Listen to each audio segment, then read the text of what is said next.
Pendengar yang budiman, mahasiswa sastra Indonesia Fakultas Ilmu Budaya Universitas Udayana mempersembahkan Sandiwara Sastra sebagai karya alternatif mata kuliah telaah drama dalam masa pandemi. Cerita pada Sandiwara Sastra kali ini merupakan adaptasi dari naskah Bila Malam Bertambah Malam karya Putu Wijaya. Naskah ini menceritakan seorang janda bernama Gusti Biang yang merupakan golongan bangsawan. Namun, ia memiliki aib tersembunyi bagi dirinya. Bahkan anaknya pun belum mengetahui akan hal tersebut.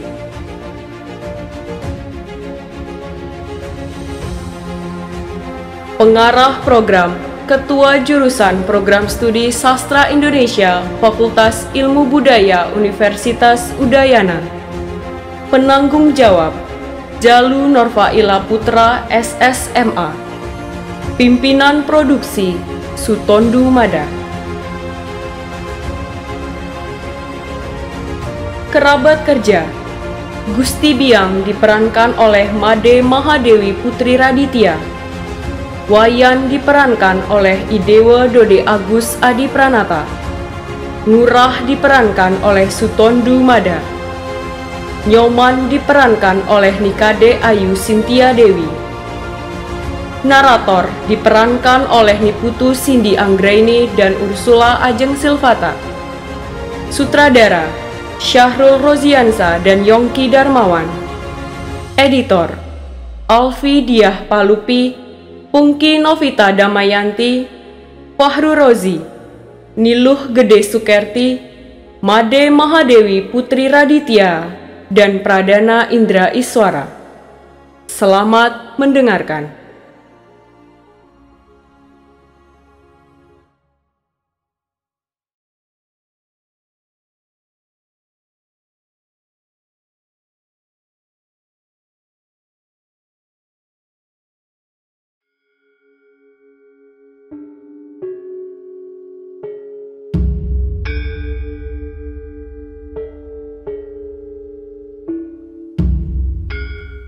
Bila malam bertambah malam, Putu Wijaya.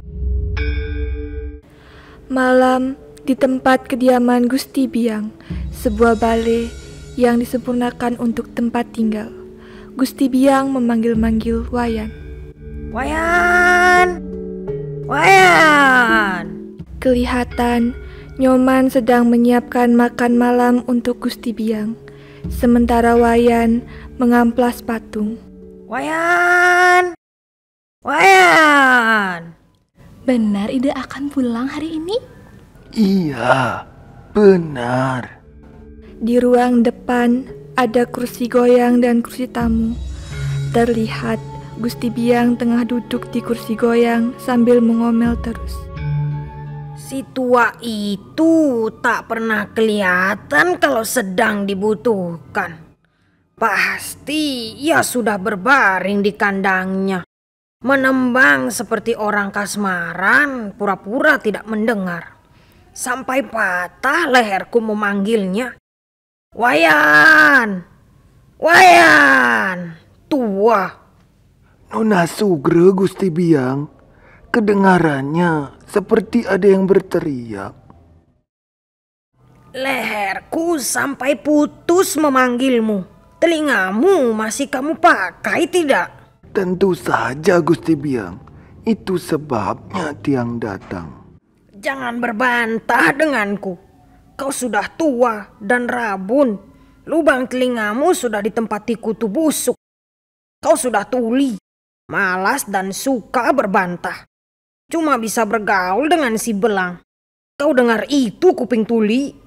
Betul, Gusti Biang. Wayan meninggalkan ruangan dan Gusti Biang tetap duduk dan mengambil jarum, berulang-ulang menggosok mata sambil menggerutu. Ratu ano metangi meilen-ilen, Ratu ano metangi meilen-ilen. Lubangnya terlalu kecil, benangnya terlalu besar. Sekarang ini serba terlampau. Terlampau tua, terlampau gila, terlampau kasar, terlampau begini, terlampau begitu. Sejak kemarin aku tidak berhasil memasukkan benang ini. Sekarang mataku yang berkunang-kunang. Barangkali toko itu menipu lagi. Atau aku terbalik memegangnya ya. Wayan! Wayan! Bagaimana Gusti Biang? Sudah sehat rasanya? Gusti Biang tidak menghiraukannya dan tetap memasukkan benang ke jarumnya. Gusti Biang, ini air daun belimbing, bubur ayam yang sengaja Tiang buatkan untuk Gusti. Mari Tiang tolong. Wayan! Ular! Ular! Kenapa Gusti terkejut? Ini kan nyoman. Kau! Nah, itu sebabnya kalau belum santap malam. Apalagi sejak berapa hari ini Gusti tidak mau minum jamu lagi. Minum sekarang ya Gusti? Kau! Setan! Kukira ular belang jatuh dari pohon. Bikin sakit jantungku kumat lagi. Gusti Biang takut sekali dengan ular. Kenapa? Binatang itu menggigit dan menjijikkan. Tapi tidak semua ular berbahaya, Gusti. Tiang juga takut pada ular. Aku tak peduli. Apa tugasmu di sini? Sekarang sudah saatnya Gusti Biang minum obat. Hari ini aku tak mau minum obat. Oh iya, baik Tiang tolong dulu Gusti memasukkan benang ke jarumnya. Kau tidak diperlukan di sini. Coba dari tadi memanggil Tiang, tidak jadi kusut begini. Gusti Biang terlalu sayang pada Bapak Wayan. Kau jangan menyindir aku ya. Tentu saja semuanya bisa begitu. Aku juga bisa mengerjakannya. Tapi lubangnya yang terlampau sempit. Terlampau sempit? Semua jarum terlampau sempit, Gusti. Makin halus, makin mahal harganya. Siapa bilang? Itu tak ada lubangnya sama sekali. Toko itu menjual kawat utuh kepadaku, setan alas. Tak percaya? Coba sekali lagi. Jangan berlagak di sini. Ini bukan Arjeroras. Aku sudah bosan dibohongi dengan sulapan palsumu. Kau pikir aku tak bisa menguasai jarum kecil itu? Lakiku sendiri tak pernah menghina aku demikian. Ambillah Gusti Biang, Gusti boleh menyulam sekarang. Tapi di sini terlalu gelap. Nah, sekarang sudah cukup terang. Ambillah Gusti. Tidak. Kau mulai menyulap aku lagi ya? Aku tak sudi menyentuh barang sihirmu. Suasana kotor sekarang. Kalau begitu, Tiang ikatkan saja ujung benang ini ke kainnya. Nanti Gusti Biang tinggal meneruskannya saja. Pergi. Nanti ku panggilkan Wayan supaya kau diusir. Nyoman tidak peduli dan meneruskan sulamannya sambil bernyanyi kecil.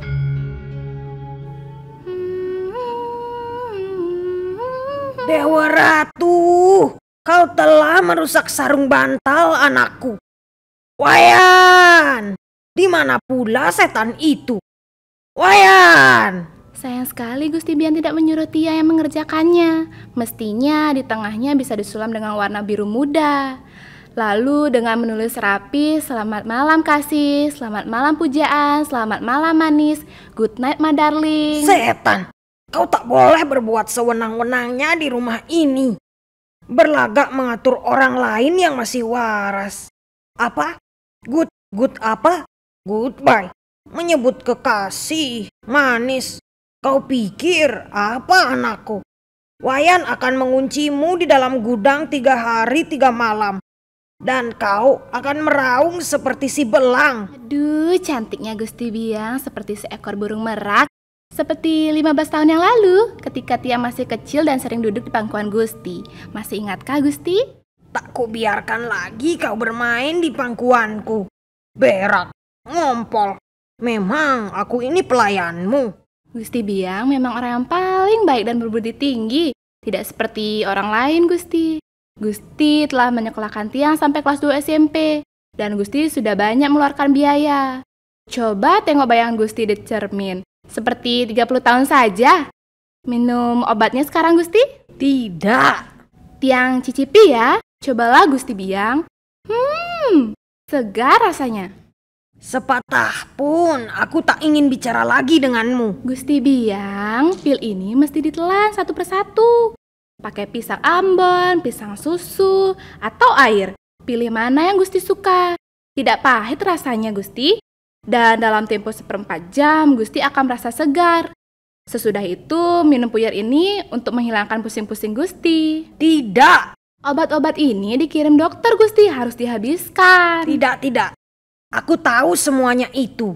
Kalau aku menelan semua obat-obatmu itu, aku akan tertidur seumur hidupku. Dan tidak akan bangun-bangun lagi. Lalu, goodbye. Lalu kau akan menggelapkan beras ke warung Cina. Kau selamanya iri hati dan ingin membencanaiku. Kalau sampai aku mati karena racunmu, Wayan akan menyeretmu ke pengadilan. Dan yang terakhir baru menggosok punggung dan seluruh badan Gusti yang terbuka dengan minyak kayu putih. Tidak akan kubiarkan tubuhku ditelanjangi dan disentuh orang-orang yang kurang ajar. Aku bukan ibumu. Aku bukan nenekmu. Nah, sekarang kita mulai tablet-tablet ini, Gusti. Menurut resep, boleh ditelan atau dihancurkan. Mana yang Gusti pilih? Kita mulai dengan pil merah ini ya, Gusti. Dewa Ratu. Sebaiknya ditelan saja, Gusti. Itu yang paling aman. Aku tak mau dibujuk. Mana si Wayan kambing tua itu? Setan ini benar-benar mau meracuniku. Wayan! Ayo cepat, Gusti. Itu yang paling aman. Wayan! Tolong, Wayan! Letakkan saja di atas pisang di ujung lidah. Lantas pejamkan mata. Lalu dan secepat kilat akan meluncur, Gusti. Racunlah dirimu sendiri. Gosok punggungmu sendiri. Buat apa kau meributkan benar penyakit orang lain? Itu tugas dokter di rumah sakit. Dan bukan tugas penyeorangan seperti engkau. Kalau memang aku sakit, aku akan berbaring di kamarku dan memanggil Wayan supaya memijat keningku. Tidak ada yang salah kalau lelaki itu di sini. Wayan! Wayan! Lehermu akan kuputar nanti. Kenapa Gusti jadi seperti ini? Gusti telah mengecewakan Tiang. Sakit gede seumur hidupmu. Kalau akhirnya aku mati karena racunmu, awas-awaslah. Rohku akan membalas dendam. Aku akan diam di batang-batang pisang dan di batu-batu besar yang akan mengganggumu sampai mati. Tiap malam, bila malam bertambah malam. Setan, pergi kau, pergi. Sebelum kulempar dengan tongkat ini, pergi. Baiklah, Gusti. Baiklah, Gusti. Tak apalah. Tapi tentunya Gusti lebih senang kalau puyer ini diminum lebih dahulu. Baru kemudian menyusul pil-pil yang lain. Atau Gusti ingin bersantap malam dulu? Percayalah, Gusti, tidak akan terjadi apa-apa. Wayan! Tolong, Wayan! Lihat, Gusti. Gusti telah merusak badan Gusti sendiri dengan berteriak-teriak. Pergi kau, Leak! Pergi kau, pergi! Gusti telah menyakiti Tiang lagi. Saya akan pergi. Saya akan pergi sekarang juga. Ya, pergi kau sekarang juga, berdebah. Leak, pil-pil tiap hari dicekoki pil. Waktu putra Gusti pergi 5 tahun yang lalu, Ida berpesan pada Tiang, jaga baik-baik ibuku Nyoman, peliharalah kesehatannya, jangan biarkan beliau menderita. Sekarang Gusti Bian dinyatakan sakit, Gusti harus berobat. Diam kau. Baiklah kalau begitu, Gusti tidak usah berobat. Ya, apa peduli Tiang? Segera Gusti akan terkepar lesuh. Malam bertambah malam jua. Sesaat kemudian. Tapi semua itu akan hilang kalau Gusti mau minum air belimbing ini, ramuan dukun kesayangan Gusti. Minumlah, Gusti. Apa pedulimu? Kau memang setan licik. Nyoman menarik Gusti Biang dari belakang. Lepaskan! Lepaskan, Leak! Wayan! Wayan! Nyoman berhasil mendudukkan Gusti Biang di kursi, tapi Gusti Biang memukulnya bertubi-tubi dan Nyoman berlari ke sudut ruang. Cukup! Wayan! Tolong Wayan! Tak tiang sangka Gusti sudah seberat ini. Tak tiang sangka Gusti, tiang akan pergi ke desa. Tak mau meladeni Gusti lagi. Pergi, Leak. Aku sama sekali tidak menyesal. Tiang tidak akan kembali lagi. Pergi sekarang juga. Wayan! Ratu Singgih, moga-moga tulahlah perempuan itu. Kalau tak salah, seperti ada yang berteriak. Tua Bangka, kemana saja kau dari tadi?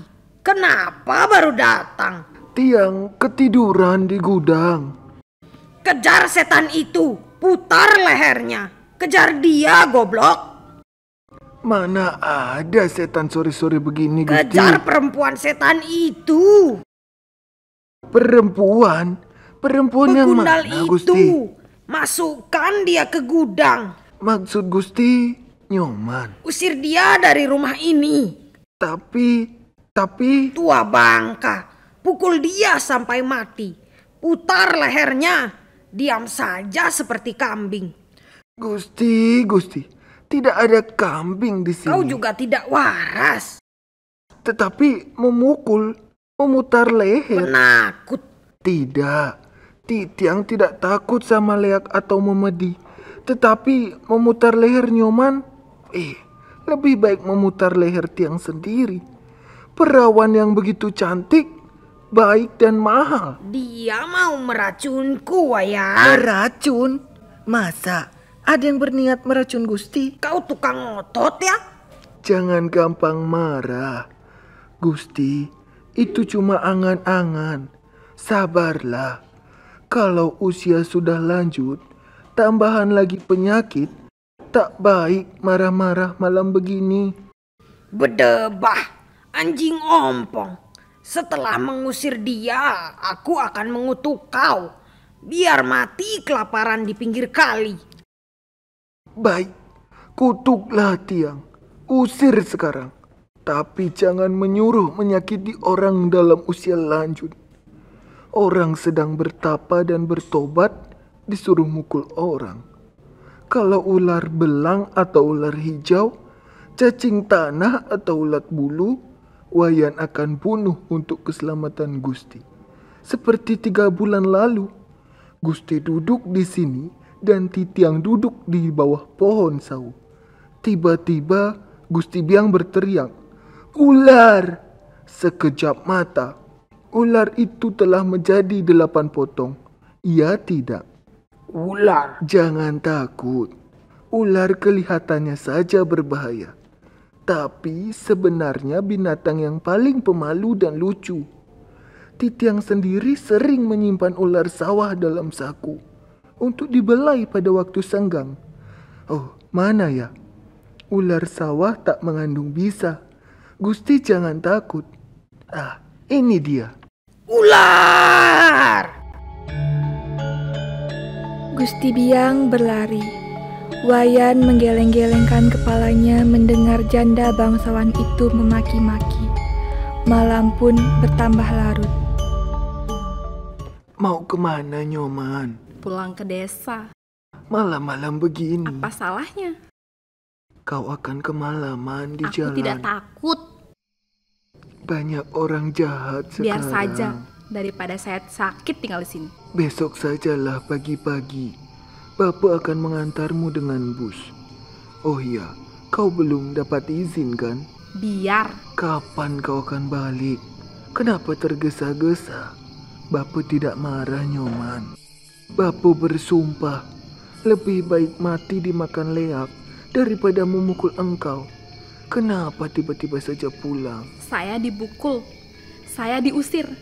Buat apa tinggal di sini kalau tidak disukai? Nyoman sudah biasa tinggal di sini. Kau tak akan betah tinggal di sana. Nanti kamu akan rusak di sana. Tapi di sana orangnya baik-baik. saya tidak pernah dipukul. Saya lebih senang tinggal di situ, biar cuma makan batu. Daripada makan batu, lebih baik tinggal di sini. Makan minum cukup, ada radio, bisa nonton film India. Tapi kalau tertekan seperti binatang, dimarahi, dihina, dipukul seperti anak kecil. Tapi Nyoman harus mengerti, kita berhutang budi pada Gusti Biang. Memang benar seperti itu. Saya banyak berhutang budi, dikasih makan, disekolahkan, dibelikan baju, dimasukkan kursus model. Tapi kalau tiap hari dijadikan bal-balan, disalah-salahkan terus, sungguh mati kalau tidak dikuat-kuatkan. Kalau tidak ingat pesan Tungurah sudah dari dulu sebetulnya. Aduh, apa nanti yang mesti Bapak katakan kalau dia menanyakan? Di mana Nyoman Bapak? Nah, apa yang akan Bapak jawab?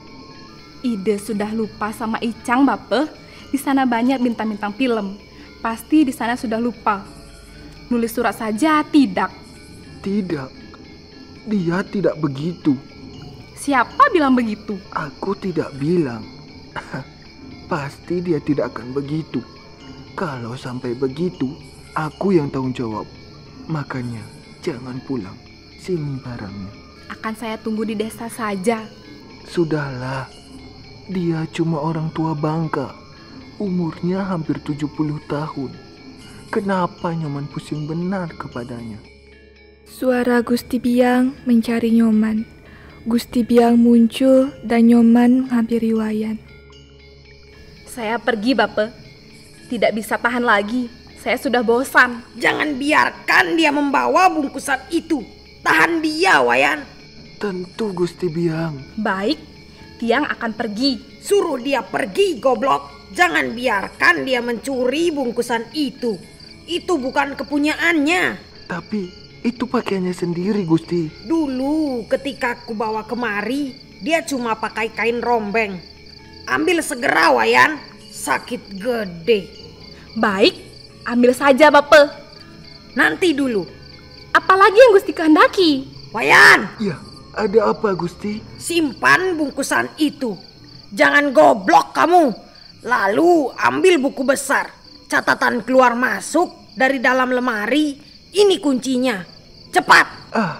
Catatan keluar masuk. Baru kali ini Titiang mendengarnya. Ambil cepat, goblok. Tapi buku besar yang mana, Gusti? Tolol kamu ini ya. Buku besar di dalam lemari yang berwarna hijau. Ayo cepat. Wayan masuk membawa bungkusan. Gusti Biang bertolak pinggang dan Nyoman memperhatikannya dengan sangat benci. Perempuan tak tahu balas budi. Tidak tahu berterima kasih. Dikasih makan tiap hari malah durhaka. Disekolahkan malah jadi lawan. Maling, ular, mau meracun. Katakan sepuas-puasnya, Gusti. Katakan saja. Aku mau diracunnya. Terlalu. Akan kuadukan kau kepada polisi. Gila. Gusti sendiri yang menyiksa Tiang seperti ini. Dasar penjilat. Ku berhentikan kau sekolah karena kau main mata dengan guru dan tukang kebun sekolah itu. Bohong. Itu hasutan anak Gusti sendiri. Benar. Bohong. Benar. Kau memang liar, genit dan licik, serta apa saja yang jelek-jelek. Baik, tapi kau juga genit. Apa katamu? Kau juga genit. Kau. Apa katamu, Leak? Wayan akan memutar lehermu. Wayan akan memutar lehermu. Dia akan menguncimu dalam gudang. Dia akan menguncimu dalam gudang. Setan, akan kucarikan kau polisi. Polisi itu akan membawa Gusti ular belang. Diam, diam. Nyoman hendak meninggalkan Gusti Biang. Akan tetapi Gusti Biang mencegahnya. Jangan pergi, jangan duduk, jangan bergerak. Gusti Biang, Tiang bosan merendahkan diri. Dulu Tiang menghormati Gusti karena usia Gusti lanjut. Tiang mengikuti semua apa yang Gusti katakan, apa yang Gusti perintahkan. Meskipun Tiang sering tidak setuju. Tapi Gusti sudah keterlaluan sekarang. Orang disuruh makan tanah terus-menerus. Gusti anggap Tiang tak lebih dari cacing tanah. Semut pun kalau diinjak menggigit. apalagi manusia. Gusti yang seharusnya agung, leluhur, menjadi tauladan, tapi Seperti apa? orang kebanyakan saja mempunyai kasih sayang dan menghargai orang lain. Tapi Gusti, di mana letak keagungan Gusti? Cobalah Gusti berjalan di jalan raya seperti sekarang. Gusti akan ditertawakan oleh banyak orang. Sekarang tidak lagi diukur dari keturunan, tapi kelakuan dan kepandaianlah yang menentukannya. Sekarang tidak hanya bangsawan, semua orang berhak dihormati. Kalau baik, begitu mestinya. Begitu mestinya. Bohong tolol. Memang tiang tolol. Buat apa mengatakan ini semua? Gusti sudah terlalu lanjut. Akan terlalu sakit untuk mengubah kebiasaan Gusti. Tapi seandainya mencoba saja. Saya akan mau di sini mengabdi untuk selamanya. Kau tidak perlu pidato omong kosong. Kau perempuan sudra. Kau akan kena tulah karena berani menentangku. Hei, cepat Wayan. Wayan muncul dengan buku di tangannya. Nah, sekarang sebelum kau pergi, kau harus melunasi hutang-hutangmu dulu. Sepertinya Nyoman tidak pernah meminjam uang Gusti. Buka bagian yang bertuliskan tinta merah. Wayan, cepat Wayan. Nanti dulu. Nah, ini dia. Baca perlahan dengan jelas. Baca kataku. Mata tiang kurang terang. Sebentar. Kenapa belum terang juga? Kabur Gusti.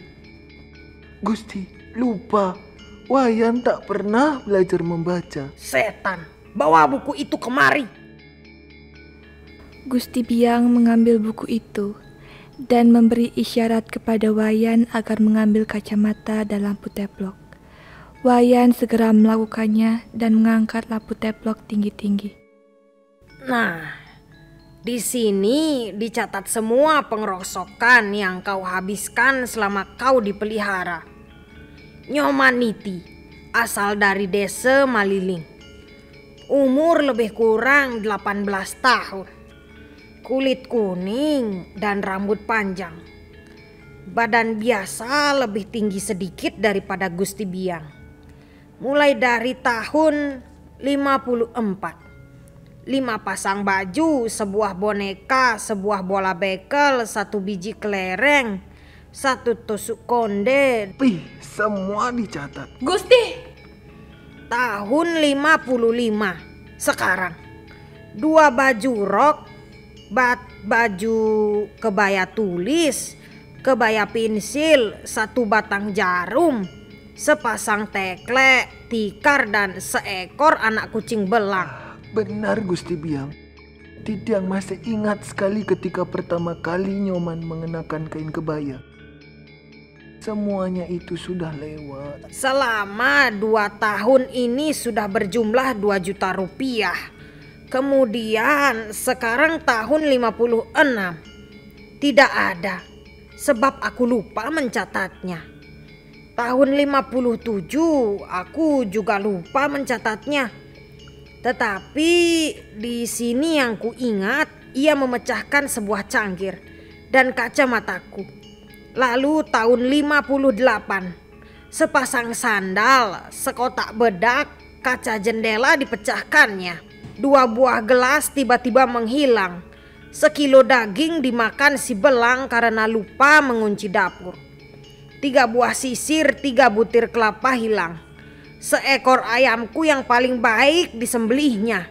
10 anak ayam tiba-tiba mati, yang bulunya putih, hitam, coklat, kuning, dan berumbun. Lalu... Tapi semua itu tak bisa dipertanggungjawabkan kepada Nyoman Gusti. Itu adalah kesalahan induknya yang tidak berhati-hati menjaga anaknya, bukan kesalahan Nyoman. Diam kataku. Ini adalah urusanku. Nanti kau akan mendapat bagianmu sendiri.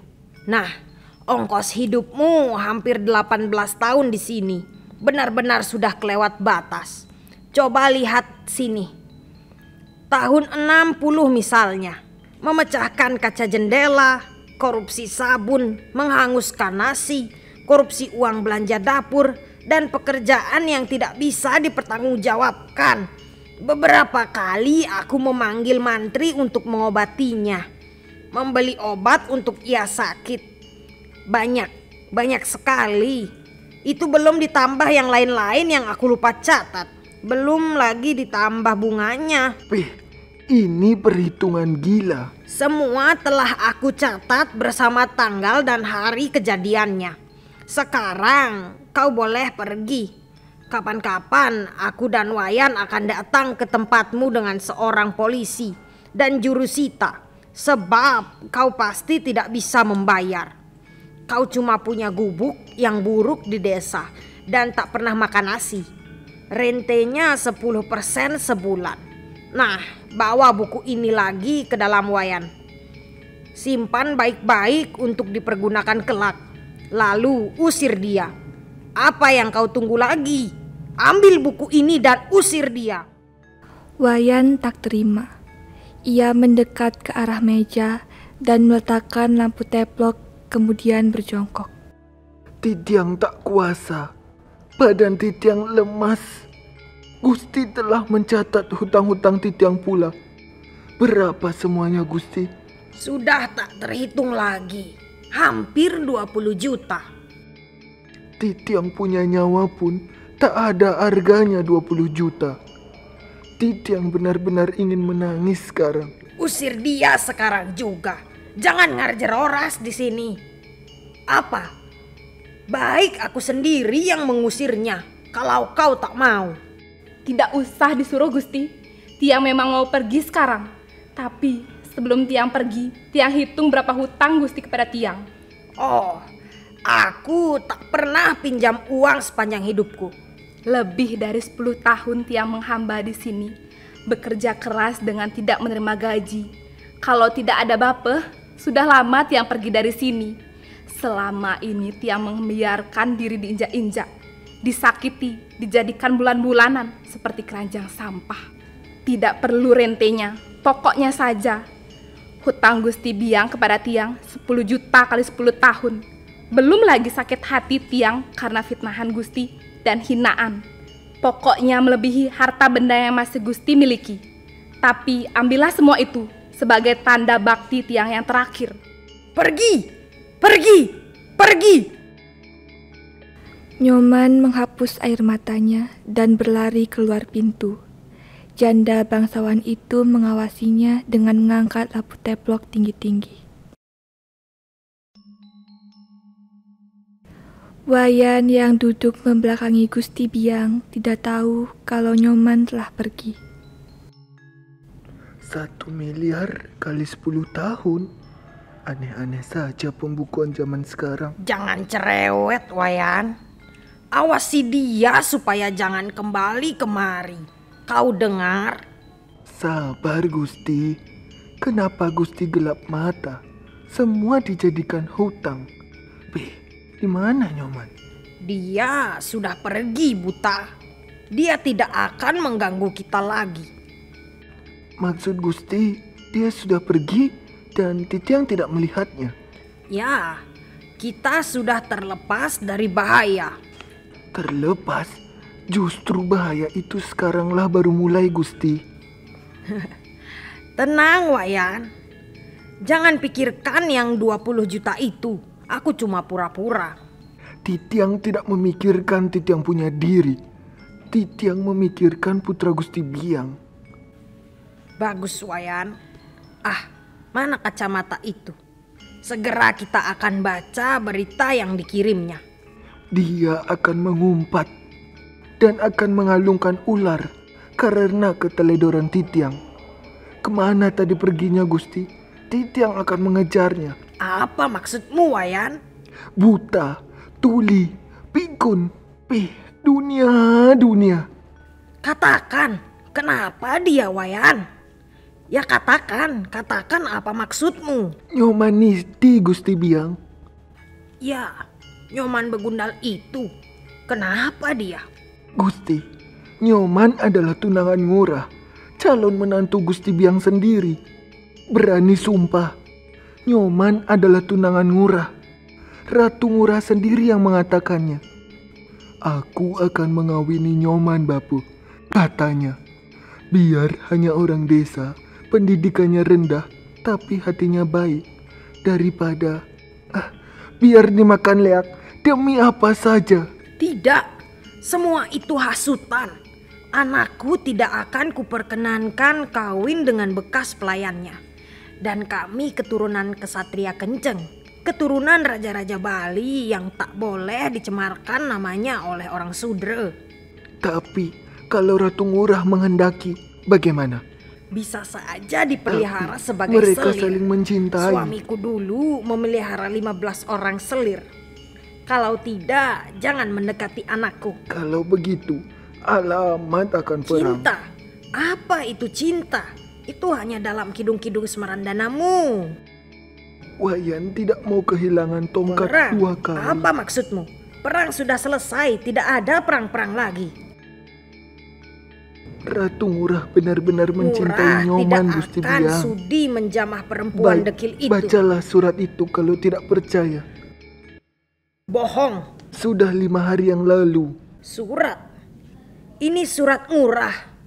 Aku terima tadi. Coba baca. Tapi kau keterlaluan. Gusti Biang membaca dekat lampu teplok, dan Wayan mendengarkannya dengan tenang. Swastiastu, ibunda tercinta. Kalau aku bilang tadi, kamu bilang sudah 5 hari. Apa saja yang aku katakan kamu lawan. Dewa Ratu, dengarlah Wayan. Betapa pinternya ia menghormati dengan singkat Ananda kabarkan bahwa Ananda segera pulang. Ananda telah merencanakan berunding dengan ibu. Sudah masanya sekarang Ananda menjelaskan. Meskipun Ananda belum menyelesaikan pelajaran, bahkan mungkin Ananda akan berhenti sekolah saja. Sebab tak ada lagi gunanya. Ananda hendak menjelaskan kepada ibu bahwa Ananda tidak bisa lagi berpisah dengan Lama. Lebih lama. Rahasia ini Ananda simpan sejak lama supaya ibu tidak kaget nanti. Akan saya terangkan bahwa Ananda bermaksud. Bermaksud apa? Bermaksud. Ya, bermaksud apa? Baca terusannya, Gusti Biang. Jadi dia benar-benar mau kawin dengan perempuan itu. Iya. Tidak, ini tidak boleh terjadi. Aku melarang keras. Ngurah harus kawin dengan orang yang patut-patut. Sudah kujodohkan sejak kecil dia dengan Sagung Rai. Sudah kurundingkan pula dengan keluarganya di sana. Kapan hari baik untuk mengawinkannya? Dia tidak boleh mendurhakai orang tua seperti itu. Apapun yang terjadi, dia harus terus menghargai martabat yang diturunkan oleh leluhur di puri ini. Tidak sembarang orang dapat dilahirkan sebagai bangsawan. Kita harus benar-benar menjaga martabat ini. Oh, aku akan malu sekali kalau dia mengotori nama baikku. Lebih baik aku mati menggantung diri daripada menahan malu nanti. Apa kata Sagung Rai? Apa nanti keluarganya kepadaku? Tidak. Kau biang keladi semua ini. Kau yang menghasut supaya mereka bertunangan. Kau sakit gede. Tidak. Tiang tidak ikut campur, Gusti Biang. Ya, kaulah hantu yang memburu hidupku. Aku masih ingat kejadian zaman dulu. Waktu aku masih muda dan kau memburuku dengan mata buayamu itu. Kau memang licik, dasar manusia Sudra. Kau menghasut anakku supaya kawin dengan Nyoman karena kau sendiri gagal. Siapa bilang Tiang gagal? Suamiku yang telah menggagalkan engkau. Suami Gusti Biang seorang pembohong. Berdebah, berani kau menghina pahlawan di puri ini. Pahlawan? Pahlawan apa? Siapa yang mengatakan dia pahlawan? Semua mengatakan dia pahlawan. Dia telah berjuang untuk kemerdekaan dan mati ditembak Nica. Itu bohong. Orang-orang seperti dia yang menggabungkan diri dalam pasukan Gajah Merah memang pantas disebut pahlawan. Pahlawan penjajah. Orang-orang seperti dia telah menikam perjuangan dari belakang. Pergi bangsat. Angkat barang-barangmu. Tinggalkan rumah suamiku ini. Aku tak sudi memandang mukamu. Baik, aku akan pergi sekarang. Aku akan menyusul Nyoman. Aku juga bosan di sini, ladeni tingkah lakumu. Tapi sebelum aku pergi, akan aku jelaskan tentang pahlawan gadungan itu. Aku tidak mau mendengar. Kau telah menghina suamiku. Ini tidak bisa dimaafkan lagi. Pergi sebelum aku mengutukmu. Pergi, rumah ini kepunyaanku. Tinggalkan gudangku itu. Pergi berdebah. Tiang akan pergi, Gusti Biang. Pergi, Leak. Jangan kau menggangguku lagi. Pergi. Wayan meninggalkan ruangan, sedangkan Gusti Biang melontarkan kutukan. Tinggalkan gudang itu sekarang juga. Enyah dari rumah suamiku. Dia sudah menjadi setan. Suamiku dihinanya. Anakku dihasutnya. Terkutuk berdebah itu. Apa yang harus aku katakan kepada Sagung Rai kalau Ngurah kawin dengan perempuan sudra itu? Berdebah. Dewa Ratu, malangnya nasib orang tua ini. Semua mendustaiku. Semua orang menjadi binatang. Malam hari di tempat tidur Gusti Biang, terlihat Gusti Biang tengah tertidur. Sesaat kemudian Ngurah masuk membangunkan Gusti Biang. Ngurah? Ya, Ngurah. Bangun, Ibu. Ngurah, kenapa kau baru pulang?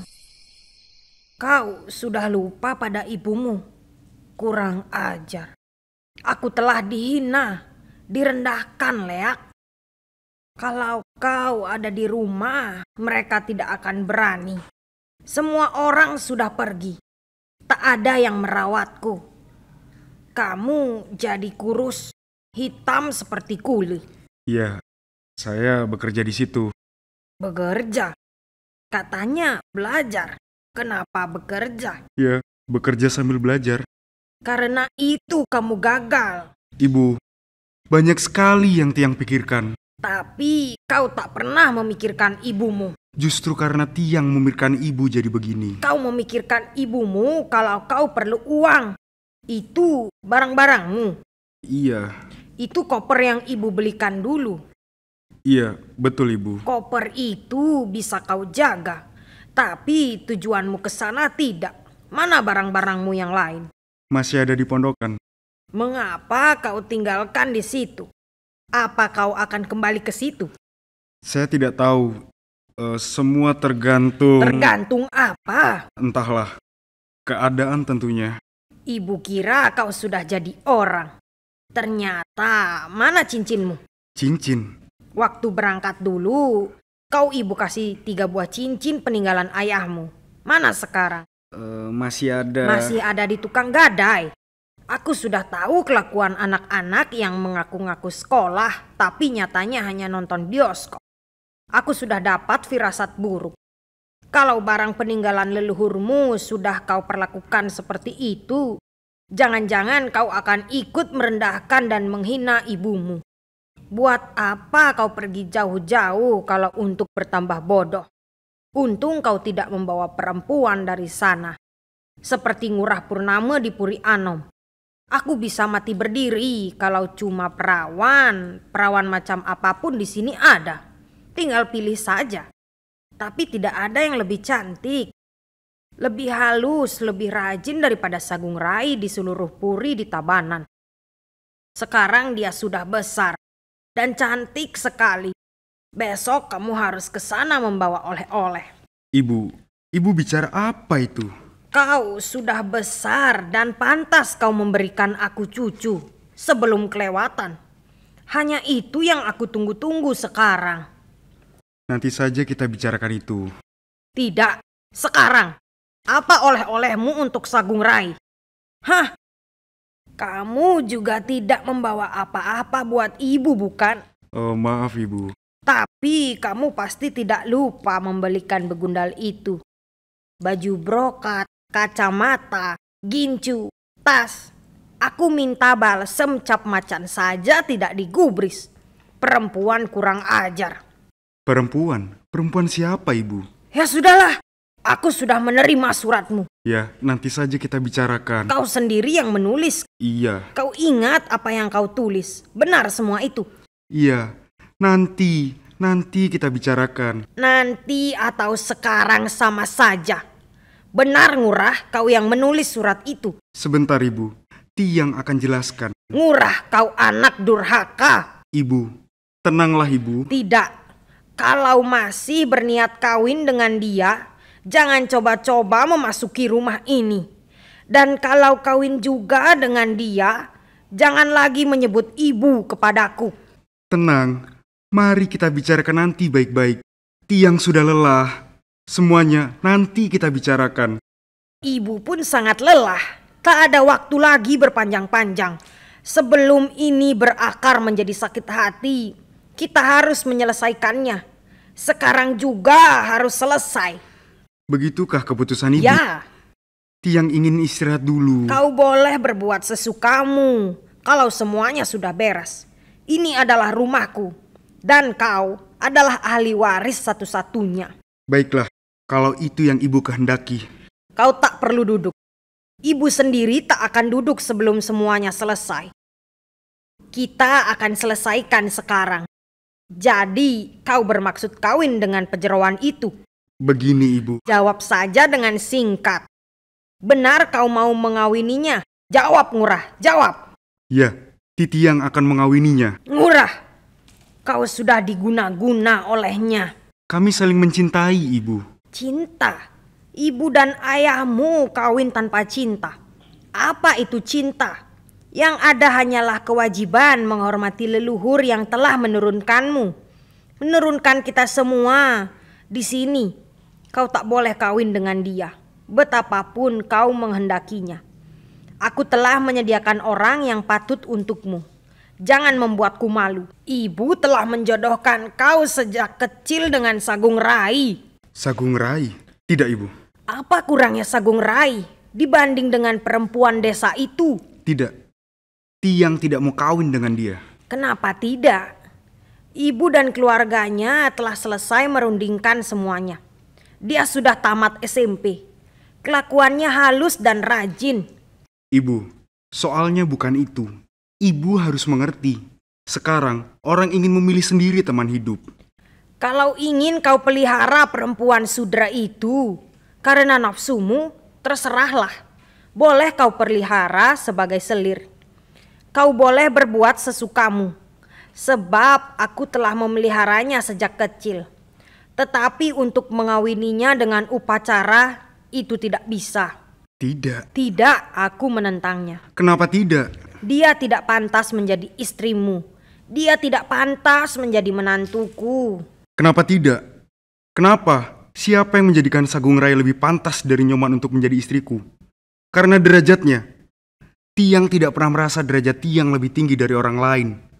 Kalau toh Tiang dilahirkan di Purian, itu justru menyebabkan Tiang harus berhati-hati. Harus pintar berkelakuan baik agar bisa jadi teladan orang. Yang lain omong kosong semua. Gusti Biang terbelalak dan mendekati Ngurah. Tiang sebenarnya pulang meminta restu dari ibu. Tapi karena ibu menolaknya, karena soal kasta, alasan yang tidak sesuai lagi, Tiang akan menerima akibatnya. Gusti Biang menangis, sementara Ngurah bergulat dengan batinnya. Tiang akan kawin dengan Nyoman. Sekarang ini soal kebangsawanan, jangan dibesar-besarkan lagi. Ibu harus menyesuaikan diri. Kalau tidak, ibu akan ditertawakan orang. Tinggalkan aku, anak durhaka. Pergilah memeluk kaki perempuan itu. Kau bukan anakku lagi. Leluhurmu akan mengutukmu. Kau akan ketulahan. Ini tidak bisa diselesaikan begini saja. Panggillah Nyoman dan Bapo. Kita bicarakan tenang-tenang. Tidak, sudah aku usir leak-leak itu.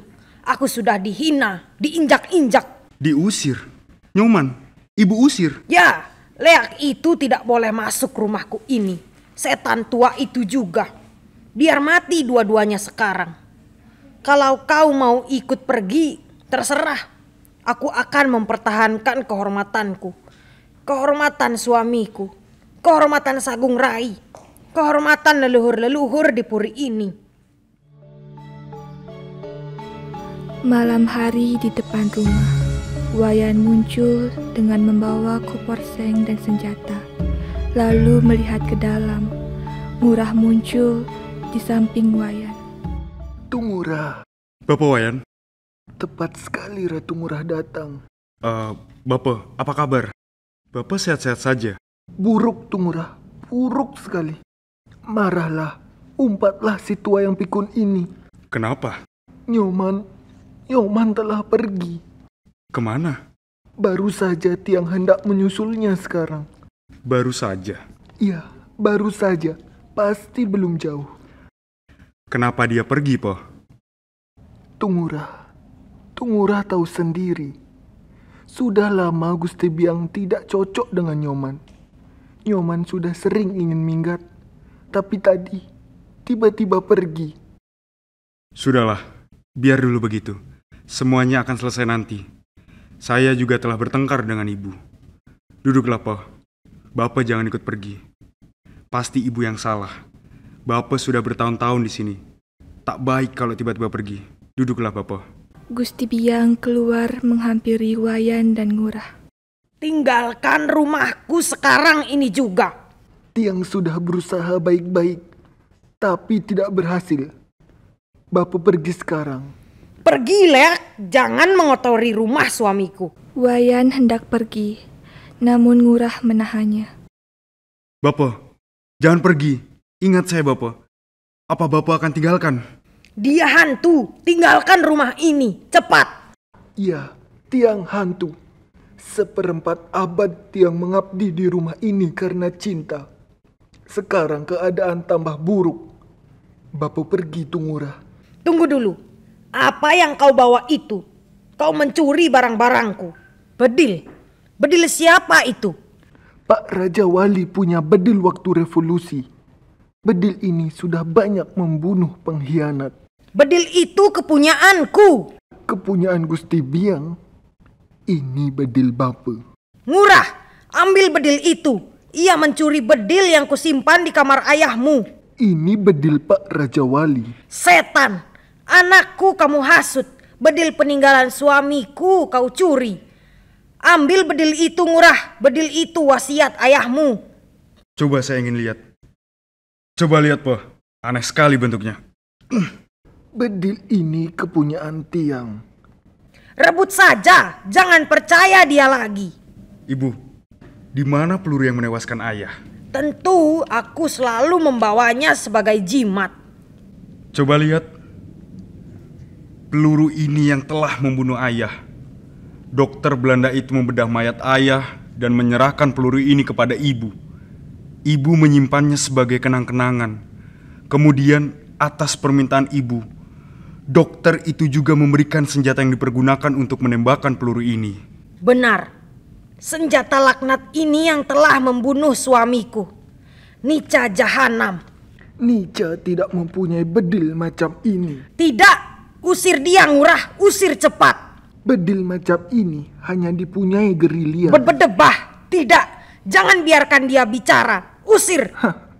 Semua pahlawan mati tertembak Nica. Tetapi dia tidak. I Gusti Ngurah Ketut Mantri bukan seorang pahlawan.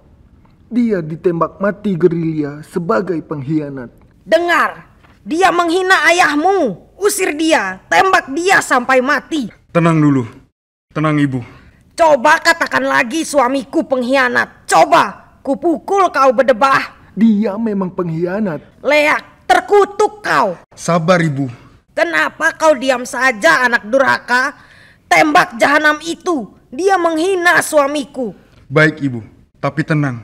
Nanti tetangga-tetangga bangun. Biar, usir dia sekarang. Bapak bilang ayah saya pengkhianat. Kenapa Bapak Wayan membeo kata orang yang iri hati? Bapak sudah bertahun-tahun di sini. Mengapa mau merusak nama baik keluarga kami? Tiang tahu semuanya, Tungurah. Sebab Tiang yang telah mendampinginya setiap saat dulu. Sejak kecil Tiang sepermainan dengan dia. Seperti Tungurah dengan Nyoman.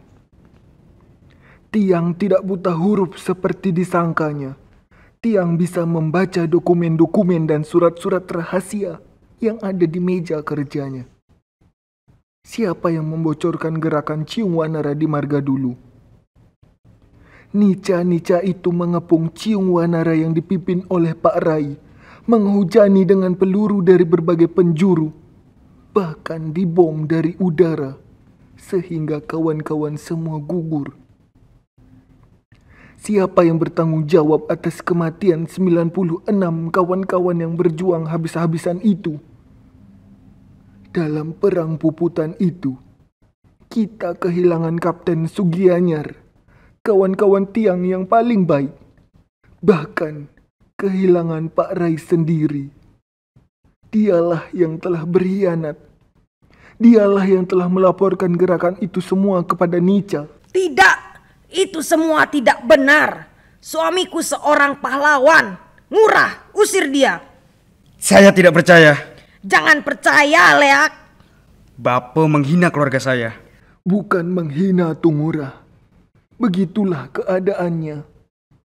Desa Marga menjadi saksi semua itu. Hanya beliau dilahirkan sebagai putra bangsawan yang berpengaruh serta dihormati karena jasa-jasa leluhur. Dosa beliau kepada Pak Rai terhadap semua korban puputan itu seperti dilupakan. Tetapi Tiang sendiri tidak pernah melupakannya. Bukan hanya seorang, banyak pengkhianat-pengkhianat di bumi ini dianggap orang sebagai pahlawan. Sedangkan yang benar-benar berjasa dilupakan orang. Saya tak senang dengan cara-cara Bapak. Diam-diam menjadi musuh dalam selimut. Susah payah saya memperbaiki nama baik keluarga. Sekarang Bapak hendak menodainya. Mencari-cari kesalahan memang gampang, Bapak. Apa Bapak lupa? Besar jasa ayah saya kepada perjuangan. Sayang beliau sudah meninggal. Kalau tidak, ia akan menjelaskannya. Tarik kata-kata Bapak. Wayan hanya tersenyum sinis. Pergi. Berikan bedil itu, Tungurah.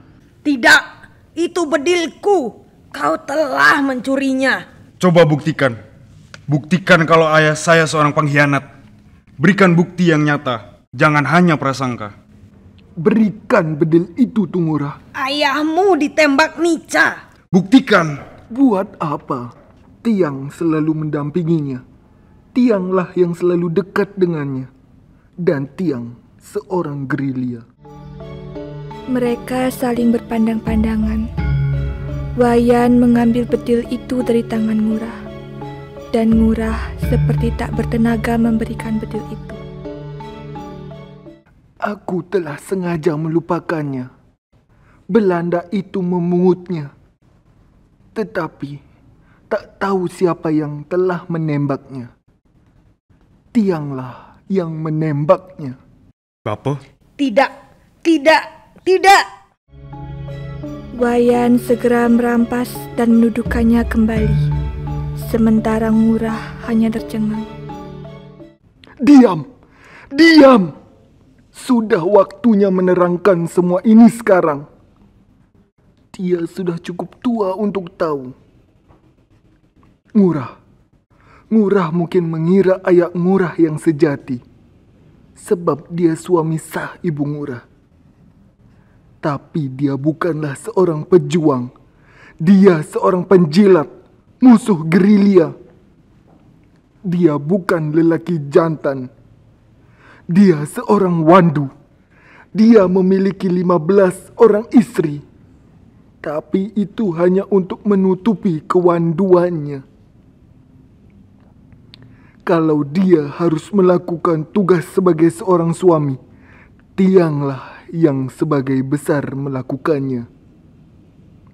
Tapi semua itu menjadi rahasia sampai kau lahir, Ngurah, dan menganggap dia sebagai ayahmu yang sebenarnya. Coba tanyakan kepada Ibu Ngurah, siapa sebenarnya ayah Ngurah yang sejati? Ngurah tak percaya dan menghampiri ibunya yang mulai menangis. Dia pura-pura saja tidak tahu siapa laki-laki yang selalu tidur dengan dia. Sebab sesungguhnya kami saling mencintai sejak kecil sampai tua bangka ini. Hanya kesombongannya terhadap martabat kebangsawanannya menyebabkan dia menolakku. Lalu dia kawin dengan bangsawan. Pengkhianat itu semata-mata hanya soal kasta. Meninggalkan Tiang yang tetap mengharapkannya. Tiang bisa ditinggalkannya. Sedangkan cinta itu semakin mendalam. Betulkah itu? Tanyakan sendiri kepada dia. Betulkah semua itu, Ibu? Gusti Biang terus menangis. Sementara Ngurah terus bertanya sambil berteriak. Tiang menghamba di sini karena cinta Tiang kepadanya. Seperti cinta Ngurah kepada Nyoman. Tiang tidak pernah kawin seumur hidup dan orang-orang selalu menganggap Tiang gila, pikun, tuli, hidup. Cuma Tiang sendiri yang tahu. Semua itu Tiang lakukan dengan sengaja untuk melupakan kesedihan, kehilangan masa muda yang tak bisa dibeli lagi. Tidak, Ngurah tidak boleh kehilangan masa muda seperti bapa hanya karena perbedaan kasta. Kejarlah perempuan itu. Jangan-jangan dia mendapatkan halangan di jalan. Dia pasti tidak akan berani pulang malam-malam begini. Mungkin dia bermalam di Dauh Pala, di rumah temannya. Bapa akan mengurus ibumu. Pergilah cepat, kejar dia sebelum terlambat. Kedua laki-laki itu saling memandang. Gusti Biang terpaku dan merasa malu sekali. Wayan kasihan dan mendekati Gusti Biang. Beberapa saat kemudian, Wayan memandang Ngurah lagi. Ngurah sudah tahu semuanya. Ngurah sudah pantas mendengar itu. Tapi jangan terlalu memikirkannya. Lupakan saja itu semua. Itu memang sudah terjadi. Tetapi sekarang telah Ngurah tahu, hati kami merasa lega. Sekarang lupakan semua itu. Lupakan. Jangan bersakit-sakit memikirkannya. Ngurah memalingkan mukanya ketika Wayan menatapnya. Semua itu bohong. Tiang bukan ayah Ngurah. Tiang adalah Wayan yang pikun dan akan segera mati. Dan beliau itu bukan pengkhianat. Dia seorang pahlawan dan pantas Ngurah sebut ayah. Ya, banyak terdapat keburukan di atas dunia ini. Tapi tidak semua keburukan yang kita ketahui itu perlu diketahui orang lain. Kalau bisa membuat keadaan lebih buruk lagi. Pergilah Ngurah dan Tiang yang akan meladeni Gusti Biang. Tanpa menoleh, Ngurah meninggalkan Gusti Biang dan Wayan. Gusti Biang sudah berhenti menangis. Ia malu menatap Wayan. Tapi laki-laki itu mendekatinya. Bagaimana Gusti Biang? Kenapa kau ceritakan semua itu padanya? Waktu telah tiba. Dia sudah cukup dewasa untuk mengetahuinya. Kau menyebabkan aku sangat malu. Gusti Biang tertunduk dan Wayan menghapus air matanya. Kenapa Ngurah dicegah kawin? Kita sudah cukup menderita karena perbedaan kasta ini. Sekarang sudah waktunya pemuda-pemuda bertindak. Dunia sekarang sudah berubah. Orang harus menghargai satu sama lain tanpa membeda-bedakan lagi. Bagaimana Gusti Biang? Aku tidak akan mencegahnya lagi. Kita akan mengawinkannya. Tapi jangan ceritakan lagi tentang yang dulu-dulu. Aku sangat malu. Kalau begitu, Wayan tidak jadi pergi. Wayan akan menjagamu, Sagung Mira. Sampai kita berdua sama-sama mati. Dan di atas kuburan kita, anak-anak itu berumah tangga dengan baik, Sagung Mira. Apa, Wayan? Kau tetap cantik, seperti Dewi Seni. Hus, kamu ini. Wayan tertawa, lalu berjalan ke gudang. Gusti Biang mengangkat lampu teplok untuk Wayan. Tamat.